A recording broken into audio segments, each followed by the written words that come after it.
talk to us about Facebook ads. I want to hear your strategies. How do you get someone's attention? How do you get the people like me that won't buy anything on Facebook to buy, or do you not even focus on me? Or are you just focused on the other group? So let me preface this, because if there's anybody like new that's just starting this, and you've never ran Facebook ads, I want to just talk to those people real quick, because there's something like time versus money, right? If you have more time than money, like I probably wouldn't recommend you go with Facebook ads. The reason for it is that Facebook is, just because there's a lot of advertisers on Facebook, typically when you go in and start launching different ad campaigns, your cost per purchase will be higher. So you're going to have to withstand losing money, right? And it's going to happen because, and a lot of people don't, like, I love Facebook. The Facebook algorithm is the most amazing ever. But Facebook, the more data you can give it, right? That purchaser data, right, on your Facebook pixel, the better your conversions are going to get. Because what Facebook is doing, right, when you launch like an ad set to target, let's say Beachbody or whatever, right, and you go in there with a fresh pixel, you've never even had a buyer before, Facebook's going to go do its best guess to guess who your buyers are.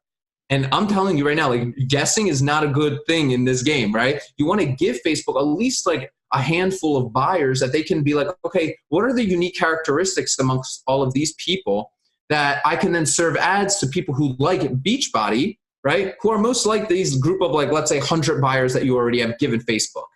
Okay, then your cost for conversions will be a lot better. But Facebook works really, really, really well when you have a lot of data, and also with variation. That means testing different angles of ads, testing different images, videos, right? But and again, if you have more money to split test and withstand some of those growing pains with Facebook, go with Facebook. If you have more time, I actually recommend people go with like Instagram influencers, YouTube influencers. And the reason I say you need more time here is because you're going to be building a relationship with people, and like a business relationship potentially with these people, where maybe you send your product to them for a review, right, completely for free to their YouTube channel. And a lot of YouTube, like just me being a content creator, I'm always looking for ideas for content. So if if somebody's like does like beauty stuff, a beauty YouTube channel, and you have like some beauty supplies that you're selling, okay, we'll reach out to them. We'll send them our products for free and be like, hey, would you mind doing us a review? We're going to give you all of this stuff completely for free of charge. All we ask is that you could give us like just a quick little YouTube review of the products and what you think. And if you like what the products that we have, we would love to actually have like more of like a formal relationship with you, where, we'll pay you on a monthly basis in exchange for, promotions on your YouTube channel, on your Instagram pages. And that's really, really powerful, because think about it, like if that influencer, and they don't have to be an influencer, they could be somebody that has like 1,000 subscribers, 2,000, 5,000 subscribers on YouTube, but that audience that they have, right, that's a warm audience. Those are people that know, like, and trust that influencer. They're going to be easier to convert because they trust the influencer. Now, with power like that comes great responsibility, because if your product sucks, right, and that influencer sells your product to their audience, and their audience starts getting the product, like, what is this? This is junk. This isn't what you said it was going to be. Then you're going to have a problem. The influencer is going to hate you. And the influencer is also going to be really upset because you just broke trust with their most valuable asset. Like, this is why this is a very powerful thing. You want to make sure what you're selling is actually of value to people. But I love the influencer route because it's a great way to build up that audience for yourself while having, like, and another reason that this is powerful is, like, a lot of people, when they buy your product, they're going to search for you on YouTube anyway. So you want to be up there and have like review videos, testimonials. And by the time like you have a bunch of these influencers posting with you and stuff like that, and you can outsource this as well. Eventually you can be like, hey, here, you're going to be our affiliate manager. Your job is going to be reaching out to different influencers in this space, sending them our products, building relationships, putting them on like a retainer or pay them. And then you already have all these buyers now. Right? Now you can go to Facebook. Now you have, like, let's say 500 buyers on your pixel. Go to Facebook, be like, hey, Facebook, here's all my buyers. Now your ads are going to be a lot more profitable because Facebook has something to go off of. So hope that makes sense. Does that make sense? No, it does. I mean, FreeUp does the same thing. I think that's how we reached out to you originally. And we'll reach out to an influencer and say, hey, we have this product, or in my case, service, and here's a free credit. Try us out. And you obviously need to back it up. You have to show up with a really good product or a really good service. And luckily for your case, you were actually a client of ours. And I don't think I knew it at the time, because Peter Prue is actually, your last name's Pruzinski? It's super long, has Z's, Y's, like crazy. Yeah, so I didn't put two and two together that the Peter Prue on YouTube was also already using FreeUp, but we do that all the time with different influencers, and same thing your product. And I think that's great advice, because if you listen to a lot of the gurus out there, it's Facebook ads, Facebook ads, Facebook ads, and the influencer marketing is a huge part of it as well.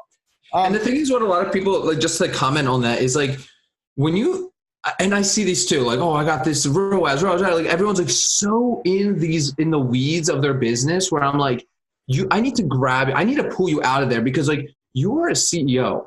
Like, CEOs don't run their own Facebook ads. Like, in the beginning, yes, it's good. You're going to have to do that. You're going to have to understand it's good to be competent in all these things, but like, you shouldn't be running your own Facebook advertising, your own YouTube advertising. Like with e-commerce empire builders, I purposely strategically set it up where I'm like, I'm not doing anything besides creating content, because that's the only thing I need to be focusing on: creating content and helping students, creating content, helping students. So you need, as you grow, yes, in the beginning, you're going to have to do everything on yourself, because you're not gonna be able to afford like all of these team members if you're just starting out. But as you grow, like, don't feel like you need to be the one like doing your Facebook ads. Like, there are professionals out there that do this day in and day out, right? They know what the latest trends are. They know what's working for other niches. They can help you, right? And this comes back to like trust. A lot of people, when they make their first hire or something like that, they're like, oh man, like they can't even explain what to do to the person. They're like, I can't do it. I'm just going to do it myself. And they just fire the person, which is like a terrible outlook to have. But you definitely don't want to scale your business yourself. Like I said, you don't see like Jeff Bezos running his own Facebook ads, right? You know what I mean? Like, no CEO, like if you're trying to build a real business, which is what I encourage people to actually do, and not just like make an extra $1,000 a month, right?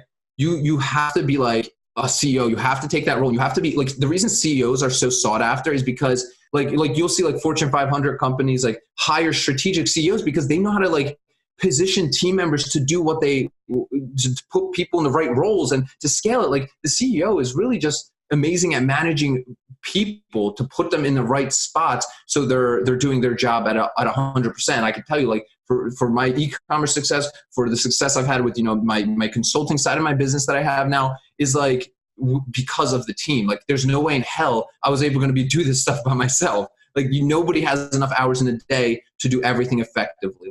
Like imagine all the moving parts that happen in an e-commerce business, right? You gotta send your emails. You gotta send, social media posts. You gotta go do product research. You gotta go do market research. You gotta go run your Facebook ads. You gotta do order fulfillment. You got customers. I mean, it is impossible to do all of those things by yourself, So. Totally agree. And I want to take this second to point out that whether it's a ClickFunnels expert, email marketing, content writers, whether it's Facebook ad experts, we have all of those on the FreeUp platform ready to go, already pre-vetted. Hey everyone, thank you so much for watching. Did you enjoy this content?